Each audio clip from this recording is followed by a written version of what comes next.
नमस्कार, मी ज्योती Sadamate. Janshakti voice news या चॅनलमध्ये आपले सहर्ष स्वागत.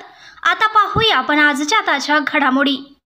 भगवान श्री राम मूर्तीच्या अयोध्या नगरीतील प्राण प्रतिष्ठापनेच्या शुभ मुहूर्तावर सदलगा येथील अभिषेक चव्हाण या उत्साही युवकाचे अयोध्येकडे सायकलवरून प्रयाण. कर्नाटकातील सदलगा ते उत्तर प्रदेशातील अयोध्या हा 1768 किलोमीटरचा सायकल प्रवास.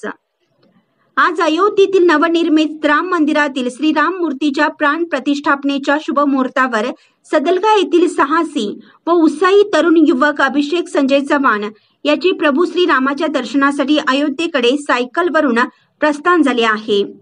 21 वर्षीय तरुण युवक अभिषेक चव्हाण हा साहसी व उत्साही असून आपण आपल्या जीवनामध्ये समाजासाठी कोणता तरी आदर्श ठेवावा या उदात्त हेतूने BCom ची पदवी संपादन केलेल्या व सध्या DY पाटील कॉलेज कोल्हापूर येथे MBBA शिक्षण घेत असलेल्या या तरुणांनी हा सायकल प्रवास आपल्या धाडसी निर्णयाने घेतला आहे. हा सायकलीचा प्रवास मजल दरमजल करत दररोज किमान 100 किलोमीटर पूर्ण करण्याचा मानस आहे. त्याचा अयोध्या प्रवास मार्ग सदलगा, मिरज, तुळजापूर, लातूर, नांदेड, यवतमाळ, महागाव, वर्धा, नागपूर, जंबलपूर, रेवा, प्रयागराज, सुलतानपूर, अयोध्या असा 1768 किलोमीटरचा प्रवास असून हा दीर्घ प्रवास फक्त 16 दिवसात पूर्ण करून अयोध्येत पोहोचण्याचा त्याचा नवा प्रयत्न असणार आहे.